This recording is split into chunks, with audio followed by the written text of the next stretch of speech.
Just wanted to introduce to you this next video around money and money mindset and some of the basics around creating wealth for yourself and some of the tips and the strategies that actually aren't that difficult to follow. So I'm really excited to have Warren Shute on. He's been a financial planner, certified financial planner for the last 15 years or so, award-winning company. But what I like about Warren is that what sets him apart from people in this industry is that he actually cares about the individuals making change, giving them that freedom to create the kind of life they want through their finances. And a mentor of mine always says, finances, money, and relationships are the things that cause people the most tension. And I couldn't agree more. And it's refreshing to see. Have somebody in this industry. No, I mean not everybody's the same, but the industry is full of people that are very much lost, I suppose, are in the industry for their own gain. Whereas Warren's passion is to share this kind of financial education first and foremost into the nation, and then onwards globally, and then.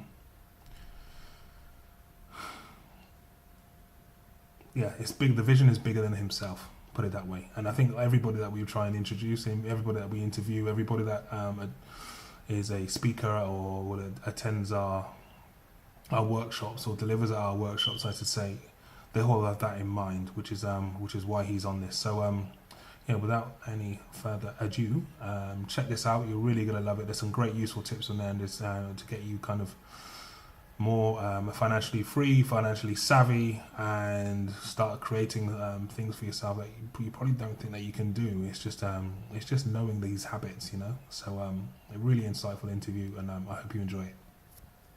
Okay, guys, you're in for another treat. We have Warren Shute here with us today, and we'll be speaking about financial literacy. Financial planning, and a bit of background on Warren's story and how we can achieve this kind of the consistency in achieving those financial goals. So, hi Warren, how you doing? Hey Kev, how you doing? All right? Very good, thank you, sir. Very good. Thank you for coming on. So, for the guys, could you give us a sort of a bit of background about yourself? Where do you want me to start? I trained originally in the early days as an accountant. I didn't qualify. Went into financial planning about 20 plus years ago, and have been very fortunate enough to develop a very boutique-y type practice here on the edge of the Cotswolds. We've now been selected for the second year running as the top 100 financial planning firm in the country, and I was awarded 2 weeks ago Financial Planner of the Year. So Fantastic! Congratulations. Thank you very much. Congratulations.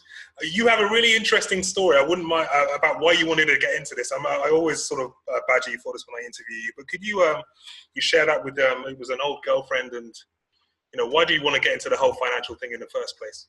Okay, so although I had a very happy upbringing, it was very humble insofar that I remember waking up as a child and there'd be icicles on the inside of my window. Same. It was colder inside than outside. Yeah. So that gives you a sense of purpose, of motivation to move away from, and then you need to find out what you're moving towards. And what you're alluding to there is, in my early 20s, I dated a girl whose father was a financial advisor at the time, and they seemed to have very lush, very flamboyant lifestyle, holidays, things now that we may take for granted, but growing up from where I was from, it was very impressive.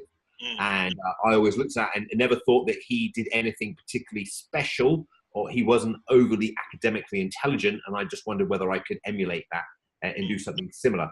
Sure. And fast forward a number of years, I knew I was very good with maths. I liked solving problems. I started training as an accountant, and I then went through the realms of financial planning, because I always felt accountancy was very, very retrospective. So the accountants look at your figures and say, well done, this is what you've done. But when in life really have we gained any progress by looking about where we've been?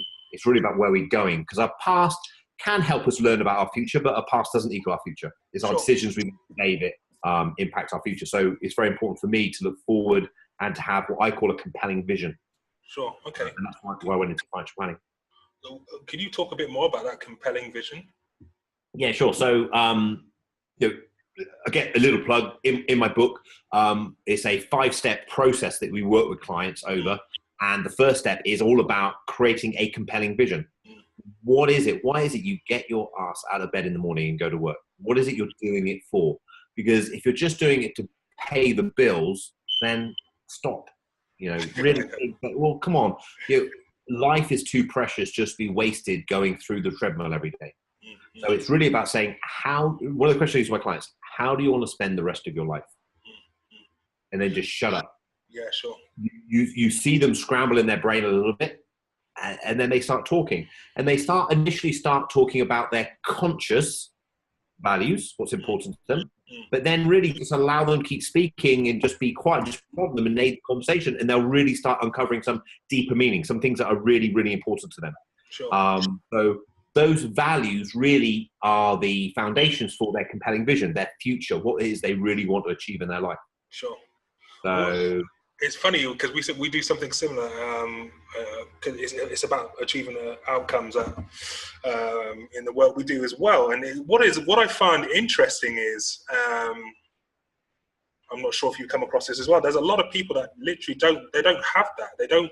Oh, I go to work and that's what I do, and that's my existence. I go and I'm happy doing that. I'm just we believe they're happy doing that. I'm not sure, but obviously it's up to them. But why are you here then, if that's the case? Do you see what I mean? It's because very few things in life are natural. They're typically learned. So we learn to walk. We learn to play football. We learn how to spell. We learn how to speak. But for Christ's sake, education system, we don't learn how to set goals and how to move towards an outcome. No, we don't. But hey, we're really good at algebra and French and stuff like that when we do school. Okay, so it really, we just need to bring the education system up into the 21st century and say, hey, look, we now need to start setting goals, get a compelling vision of how do we want to spend the rest of our life? What is it we want to do? For a youngster, I was with some people in their 30s today, that was a bit too much for them to do. It was too much for them to think, well, how do I spend the rest of my life? They just had a young family. For them, it was almost survival mode of let's get through this period of time. But okay, how do I want to spend the next 5 years? What does that look like? Exactly. And you're right. It's just creating a vision and then saying, right, what do I need? What needs to happen in order for me to achieve that? What action steps? What goals in effect? Yeah. So for compelling vision, we have compelling vision, which is your lifestyle goal. Then we have a 10-year goal target, 5-year, 3-year, 1 year, and then 90-day check-ins. Sure. So every 90 days have a check-in. So you're moving towards your outcome. Yeah. It's funny you say that because I had talking about the age, and it's hard to see because I had a conversation with someone that was 27 or 28, something like that, and he said, "Well, I got my house where I am. I love my little area. Work's going good. I just want to do that. I'm quite happy doing that. I'm traveling a bit. I'm happy doing that. However,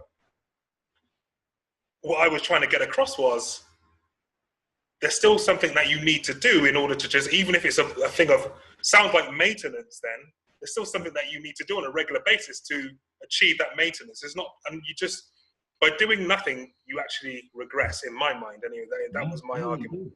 No, I think you do too. I think you do. And it's really about looking at your values, what's really important to you in life. Because it's very easy. I can share a story with you of a client who was extremely successful in property investing. Okay, so she was a single lady, divorced, and she spent all her time in property investing. But what she neglected was her health and her relationships. Sure. When you really said to her, what's really important to you? Did you give you, I want to get another tenant in this house, or I'd like to buy a HMO? And I was like, no. What's really important in life? How do you do that? And when I really drove down, what was important to her is she actually wanted to cuddle up with someone in the evening on the sofa and drink hot chocolate and watch a movie. That's what she wanted. Sure. So why not buy more houses? Because you're not going to cuddle a house, are you? No, exactly. So let's work out what needs to happen in order for that to occur. Yeah. Where are you going to hang out?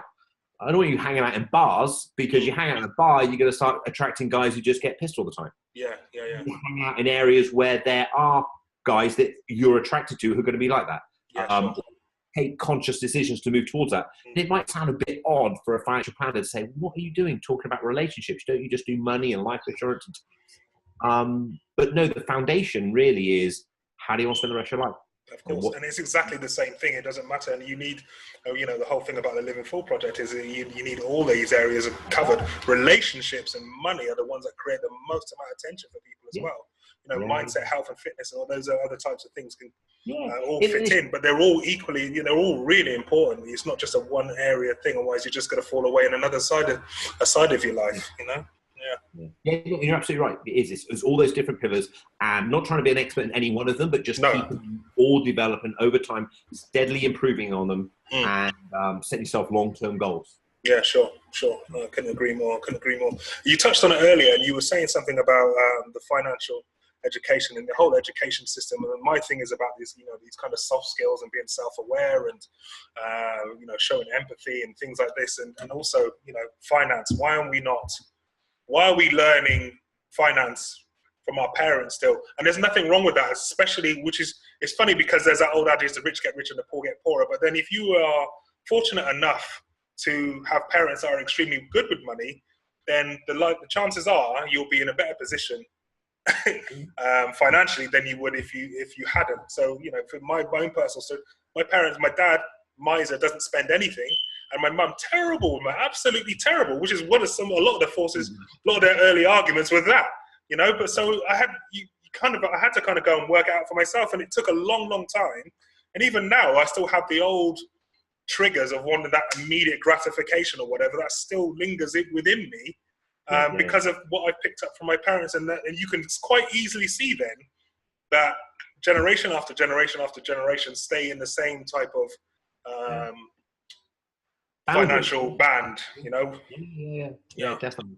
And you're right, the rich get richer because they have conversations around creating wealth and preserving wealth and respect for money. So they're at the dinner table and they're having those conversations, because I have my clients ask me to speak to their children to make sure that their children are on board with what the biggest plan is. What's the family plan? What are we trying to achieve here? So you tend to find the conversation around the dinner table are more geared towards values as opposed to maybe what other people are doing and social media and things like that. Sure. You know what? Let's face it. Life isn't about money. It doesn't always have to be about money. We've just got to make smart, long-term decisions. Yeah. And I think that's really the compelling thing, why the rich tend to get richer and the poor tend to get poorer. But it doesn't have to be that way. Years ago, someone said to me, to whom are you listening? To whom are you taking advice from? Because at the end of the day, if you speak to a butcher about nutritional advice, he's going to say meat is the answer. Yeah, of course. Yeah, sure. You just need to speak to someone who's going to give you good, sound, impartial advice. See, proven their track record. Yeah. And I mean, why do you think it's still not in our school systems? I'm not sure. I'm aware of the fact that it's not in public schools, but I'm not sure if it's is it in private schools? I know your kid's got a private school, right? But it is because I do it. Oh, really? Okay. So financial education is really close to my heart. So I've got two young children, Ollie, who's 12, nearly 13, Isabella, who's 10. And what I do is make sure that they grew up have a healthy appreciation for money. I don't want them to be in finance or money or anything else. I just want them to be able to control money rather than have money control them. Sure. And I was invited a number of years ago to start teaching in these schools to help educate the children about just general basic money management skills. And that's all we're doing in there. Sure.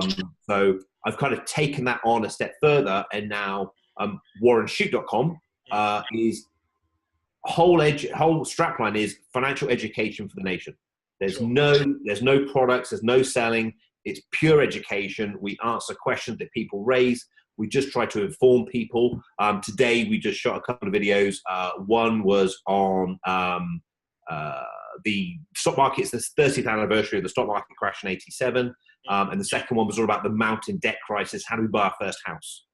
So it's just general education information. And I don't know why it's not taught in the curriculum, but in the private schools, typically, they do bring people in about it because I guess they appreciate how important it is. But one of my missions is really try and take financial education into the mainstream curriculum and just educate people on, let's just face it, when I left school at 16, I didn't understand why a current account was called a current account. Well, what was current about it? What happened to all the other ones? Were they now no longer current? It just didn't make sense to me. And then I could always drive past the building, looking at the sign saying, to let. What do you mean to let? To let what? To let it stand there? To let someone use it? Yeah, sure. Yeah. But come on, these are stupid terms that are very basic information, just need to be told and just educated. So I'm quite passionate, or very passionate about financial education, and I would really like to sort of pursue it and make it more prominent in the school system. Sure. Yeah, sure. I mean, of course. I mean, a more financially savvy nation would be a more, that has an exponential effect on everybody. So to me, it doesn't make sense. Yeah.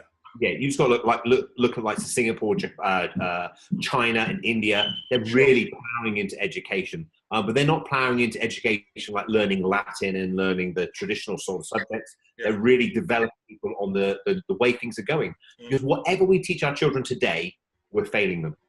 Sure. Because we don't know. Well, we don't know. A 12-year-old at school today is probably not going to go into the work area until probably another 20 or so years. Yeah. Okay. Jesus, man, look back 20 years. Look at how things have changed. Did we even have Facebook 20 years ago? No. I don't think we did, And we've now got, Instagram and Twitter and, everything at our fingertips. And that was, in fairness, that was one of my things this morning. And this is very controversial, but everyone's moaning about how hard it is to buy a house these days. But I think what they're trying to say is it's hard to earn the money based on the limitations that they've got in their mind. Because I know my father worked really hard in a factory, worked long hours, everything else, and earned a fraction of what I earn. And I just, press a few keyboards on a computer and answer phone calls and stuff. The workplace today is so much easier physically than it used to be. And I think sometimes we just have to get out of our comfort zone and work a bit harder and try different things and become a bit more ingenious to develop this. Or a bit smarter, because I think people have that, this is my job and that's what I do, and then I'm limited to that. Whereas it's when I see some of these other people, they kind of, some of these entrepreneurs, and they've got what they call a side hustle, so the goal is for them is that at some point that side hustle is actually their passion project as well, or it's just something that can actually exceed their job, their 9 to 5, or the thing that just pays the bills. Nothing wrong with having a job if that you're passionate about, that you love. But if it's just as kind of a means to an end, then you need to ask yourself, what is it that you really want to do? I believe, in my humble opinion, at least. What's interesting? There's so many similarities to what you're saying to what we do. Okay, because we have the same sort of thing. I have a sort of motto: either do a job that earns enough money so you can enjoy your passions, or just do your passion. Yes. Yeah, it's just like if you're fortunate enough that you can do a job and earn enough money that you can go and spend all your time doing all the things you skiing or diving or whatever the thing is you really get juiced about, then great. If not, just do that thing, man. Just do that thing because life's too short. Yeah, 100%. Yeah. So you touched on it earlier. So what's the book called and what's it about? Okay, so the book's called The Money Plan. And the Money Plan is a 5-step process that I've been working through my clients the last 20 years. Right. Start off, step 1, and you can go to warrenshoot.com and it's all on there, all 5 steps. Step 1 is all about the goals, visions, what it is you're trying to achieve in life. Step 2 is all about getting financially organized. Step 3 is all about your protections. So everything from life insurance to disability insurance and things like that, but also wills and power of attorneys and trusts. Sure. Then we move on to repaying debt, and then we finish up with investing. So the irony is investing is actually the last thing you think you should do. We think you should sort of know what you want to do, your outcome. We want you to get financially organized. We have a great bank account system, and I've got a video there about how to manage your money in a bank account system. We want you to make sure your foundations and your protections are in place, so from life cover through the wills and trusts. Pay your debt down, make sure you accelerate your debt repayment, and then invest. Nice. But yeah, why is it specifically in that order? Because I think if you don't know what you want, it's really interesting actually, because the publishers ask the same question. If you don't know what you want, well, you're going to get lost. So before you start off on a journey, you've got to know where you want to go. Set the sat nav. Yeah. Of course. Yeah. I want to go. If I just get in the car and drive, I could end up anywhere. Okay. So the first step is where do I want to go? Okay. And then if I'm going to go there, well, I've got to be smart. I've got to be organized, because if I'm in a muddle, it's going to take. It's like walking through treacle. So I've got to get organized. Sure. And then actually, I've got to make sure my foundation's done, because all good, strong buildings have got strong foundations. So make sure my structure is there. And debt, as we've seen in the press, debt is the biggest killer. So we like to get unsecured debt paid off straight away before we do anything. And then we would then work on a combination of paying your mortgage down and investing simultaneously. And that's only because the rate of interest on a mortgage tends to be a lot lower. Sure. So it's manageable. And then we invest. But there's been so many studies from like debt agencies, consumer advice areas that say that if someone just has like £500 or £1,000 invested, 99% of their money worries goes out the window. So they just sound, they sleep better at night. And that's where we start. We just say to once we get into the foundations, it's step one is just save £1,000. Just save £1,000. And for some people, that is a big deal. That's a really big deal. So we don't take credit for it. We don't take it for granted. Sorry. So we say save £1,000, put it away in premium bonds. It's out of the way. And then we say, right, now let's pay your debt now. Let's pay your debt now. And we have a process called the snowball effect, which accelerates the repayment of the debt. So we get them to pay their debt down, and then we get them to build up this £1,000 like through 6 months of their expenditure. Nice. It's nice and structured. It flows really well. The book basically takes you from cradle to grave all the way through. And it's not rocket science, and it's really easy to follow. Well, that's the best way as well. I find some people like to be a bit too complex and start talking sort of, brown belt language to people that are coming in at a white belt level, So you're absolutely right. Yeah, definitely. Yeah. So what? I suppose we just covered the basics. So what trips people up? Mainly trips people up in your opinion. I suppose what I'm asking is, there's some people that, I'll do that, and then they just fail or fall off the wagon or go back to old ways of behavior. Okay, so I guess there's two areas that we deal with. So people starting out, typically, to make any change, you've got to make it an absolute must. You really have to commit to it. So whether it's financial change or weight loss or career change, you've actually got to stick to it and focus, say what your goal is, what your outcome is, and then consistently, day in, day out, take the mundane actions that drive you towards your outcome. Because actually getting successful, getting wealthy, losing weight is boring. We don't want the process, we want the outcome. And in today's instant gratification society, I want an iPhone, I'm just going to put it on HP. Get interest credit, I want a car, I want a house, I want anything I want, I can just buy it and pay for it on the never, never. Yeah, and that's the same with goals. We don't generally want the journey, we want the outcome. That's what people do. People don't consistently take those actions. So one of the things that trips people up in the early days is they don't take the consistent actions that will take them towards their goal. They think they can miss things. They think, I won't do the goal setting because it's more important that I just start saving and investing. Yeah, sure. And then something trips them up and they actually think, well, this is boring. What am I investing for? They don't know what they're moving towards. Yeah, sure. That'd be the beginners or the people starting off in the process. But also the other end of the scale, when people do become wealthy, so we see clients actually that see their income go into hundreds, and we have some clients earn over £1 million a year. We see them feel that they're now an expert in everything. So they I am great at making these widgets. I run this widget making company really, really well. I now think I can open up a gym. I can open up a car dealership. I can open up a aquarium shop, and I'll be an expert at all those because I'm a genius. Yeah, sure. Yeah. Bring it down to earth. Fastest way to lose money. Yeah. You're really good at making widgets. You're going to now need to relearn those skills at those areas, and you can do it again. But let's relearn the skills. Don't think you are not a genius across the board. Richard Branson is so successful because he's had so many attempts. That's it. He's had more failures than he has successes. We just hear about successes. You're very fortunate. And I don't say don't try new things once you're at that level, but understand your areas of weakness. And one of his skill sets is he brings really good people in. Yeah, I was going to say that. He doesn't feel that he's got to run everything. No, of course not. Yeah, and you want smart people around you, don't you? Yeah, definitely. Yeah, definitely. Yeah, it's funny you touched on it earlier as well. And I was going to go back to that. It's one of the key things that we all talk about as well is your environment. You touched on it in as far as dinner table discussions, but also the kind of the woman looking for a partner.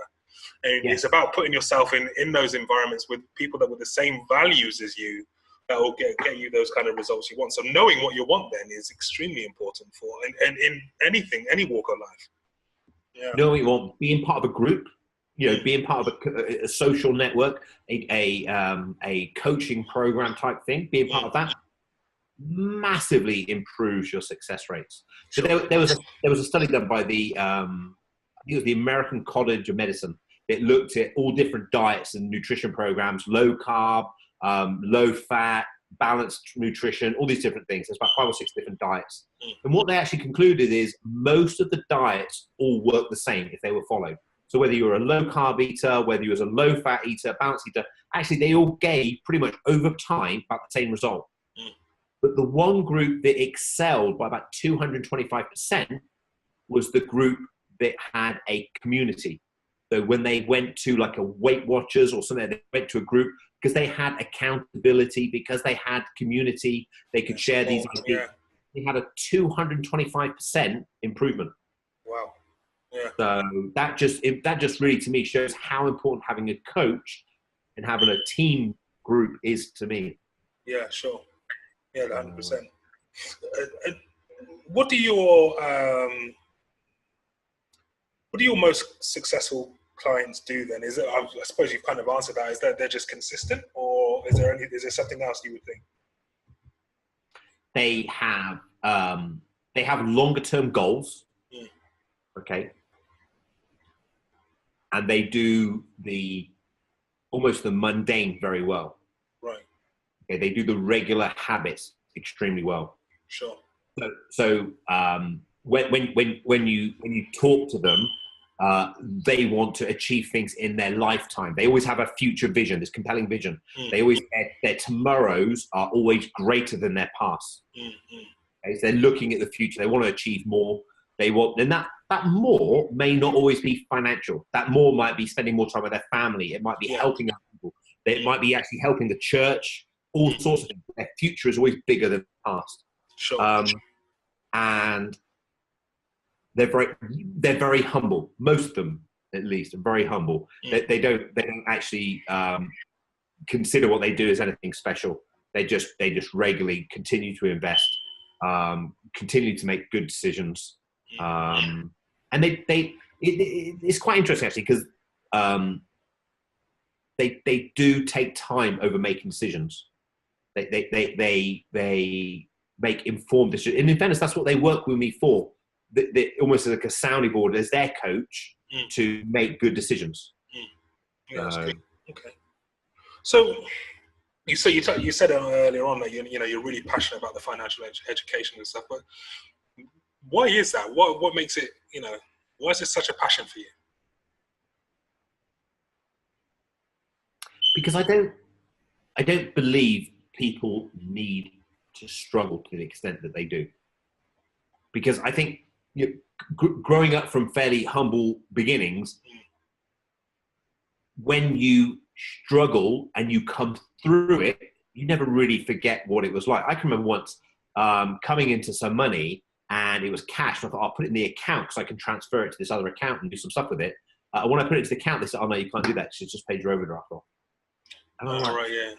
Man, and you just sort of think there are people out there who day to day are getting money in and that's going straight back out. And their whole life is existence.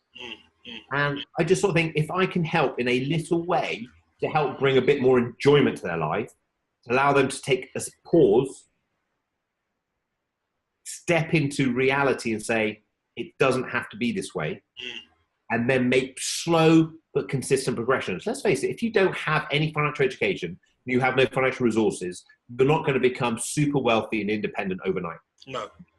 But what you can do is you can change your family tree by making consistent decisions day in, day out, so that your children then see what you're doing, and then eventually the whole family starts improving. Sure. And all you need is someone to show you the right way. Success isn't a secret. So, whether it's health, weight loss, business, or financial, it's just a process that you have to follow. Yeah. And it starts with that vision. It starts with knowing what you really want to achieve, and then taking consistent actions to achieve it. Sure. That's brilliant, and that leads lovely into. So, what legacy do you want to leave? It's really interesting, actually, because I don't know whether people say, "Oh, you shouldn't leave a legacy" and stuff like that. It's egotistical and stuff. But no, I actually would, because I would actually like to leave one, because then I kind of feel that I have left the world in a better place. Sure. And really, for me, it's financial education. I would, if I could do one thing, it would be, I think what Jamie Oliver has done for school meals and nutrition. I don't think he's gone far enough, but I don't think that's necessarily his fault. But I think what he's done for the school meals brought attention to dietary habits of children. If I could do something similar along the finance side, if I could just bring into schools some basic curriculum that says, okay, money coming in has to be more than money going out. Okay, it's not rocket science, guys. You got £100 coming in, you can't spend £100. No, in fact, you have to save. Yeah. You have to. It's compulsory. And so if you're told at that age you have to save, then you save. And if I could get them to teach them to say, actually, look, when you borrow money on a credit card at 18%, it's cost you a lot of money. It's 20% more expensive. Save it up. Wait. Delay your gratification, because quite often when you save the money and then buy it, you actually enjoy the process more anyway. Sure. I think my legacy could be, if it could be financial education, if it could be a system, it doesn't have to be rocket science, a system people follow, say, oh, do you know what? That works. I like that. Yeah. Let's face it, money can be boring. Let's automate it. Automate money as much as we can. Make it automated. Allow me to get on my life and enjoy it. Let me go and do things I really enjoy, whether that's with your family, partying, holidaying, whatever, walking, But I know my foundation's covered. I know where I'm going. I'm organized. I've got my foundations covered, pay my debt down, and I've got a retirement strategy. Sure. That's what it is. Oh, just quickly as well. I remember you were telling me last time we spoke that you have you use a little system and you pay yourself allowance. Could you talk on that a bit? Yeah. Well? So that's the bank account system. Yes. Okay? So the bank account system, there's a video on the website about bank account system. So if you, and there's some graphics stuff, so you want to go and check it out. But basically what it is over the years, we found that as clients earned more money, quite often not, they still didn't have any money left over at the end of the month. So we might see them 1 year, and I'll just use round figures. You see them 1 year, they might eat £10,000. Year later, we might see they might earn £12,000, but they're still paying. Their expenditure still matches the same 10 and 12. So when we sort of drilled a bit deeper, we sort of got them to say, well, nothing's changed. How can it be? And what we found is it was just what we term as spending creep.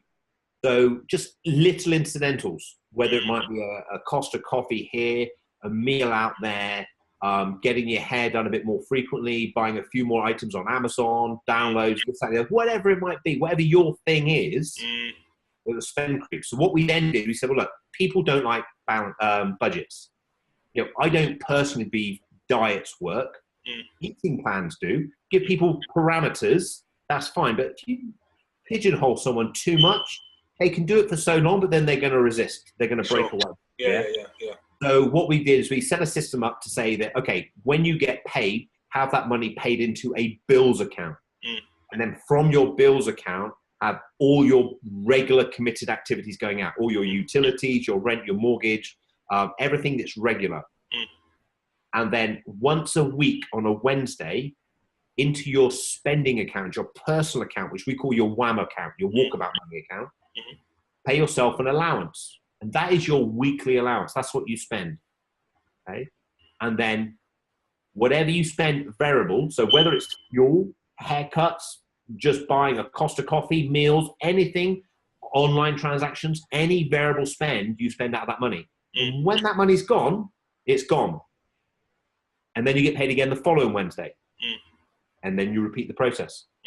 And what you're finding is that a Wednesday, the reason the Wednesday came about is the Wednesday was paid into a Wednesday because then it was cleared funds for the weekend. We found that most of our clients spend the money on Friday, Saturday night. Okay, so Wednesday it's cleared funds for the Friday night. But also, by the time Sunday come around, they may have spent all their money. Monday and Tuesday isn't that long until they get paid again on Wednesday. So most people can do 2 days before they get paid again. So there's psychology behind the Wednesday. Nice. Okay? And the weekly allowance basically gives them some parameters. Say, hey, I don't care what you spend. But this is what you can spend. Yeah. It works brilliantly for relationships. So when you're in a relationship, sometimes it's the lady, sometimes it's the man. One of the couples in the relationship tend to be a bigger spender, and one of the couples tends to be a saver. So my wife tends to be a bigger spender. I tend to be a saver. But if I monitor what she spends, then there's guilt and remorse around her. Then that's not the way to live a relationship. So she should be free to spend her money on whatever she wants. No policing. So that's what we do. She gets her allowance. I get my allowance. I don't know what she spends it on. I don't really mind. She can do whatever she wants. And I can spend mine on mine. And that's it. And if we're building up for a larger spending item, I might accrue it for a few weeks or a month or whatever, and then buy a large spending item. But that's my allowance. That's what I spend. So if you're employed or you're a business owner, the money goes into your bills account. All your regular committed bills go out of your bills account. One of those payments every week is into your spending account. We call it your WAM account. If you're saving up for a holiday or something big, we might suggest you have a longer term savings account. So one of those payments every week goes into there. You're building up an amount of money into that account. And it all works automatically. Everything's by a standing order or direct debit. So you're not doing any manual transactions. And it just works great. Yeah. Oh, I love that. I love that. It's really important. I think. Do you know, it works great. We have clients earn anything from, £40,000-50,000 to it, up to the £1 million guys. They do it too. The figures are different. The figures are different. And how you come about your figures is basically you add up all your direct debits and everything else. You know what you've got. You know what's coming in. And you know what you normally spend. So our outcome isn't to necessarily cut your spending unless you've got lots of debt. Our outcome is just to say, okay, this is your regular spend. And again, the book goes through this in quite a lot of detail because I think this is key. This is a real key area. Yeah, it's a game changer, definitely. Yeah, it's cool. And like you say, I like the psychology behind it because you think, Monday and Tuesday I'm not going to do much because I can't afford it. Well, and it's nice to think that in your mind because even if you have got the money, you just think, I'll just put it on that. Yeah, it's interesting. Yeah. No one's there to tell you how much is the right amount of money. No. But you just say, okay, you agree as a grown-up. You've got to start making grown-up decisions. You say, okay, my bills are this. My WAM money can be this. And I've got this left over. You want a little bit left over because we need to save some as well. Yeah. Nice. Wow. Mind blown. I love that. That's a really insightful. And I just wanted to kind of acknowledge you, and you're clearly passionate and you're getting out and you do things the right way. And I mean, I've known you for a very long time as a personal friend, but also, I've had the pleasure of meeting some of your clients, and they all say the same thing in this.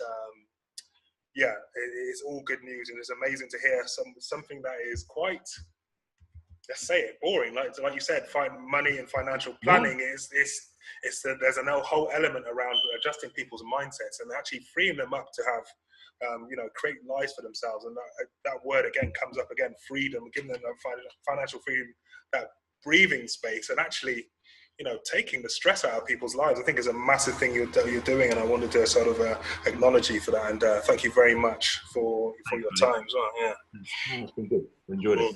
Yes. Cool. Yeah, thanks, buddy. Thanks a lot. No worries.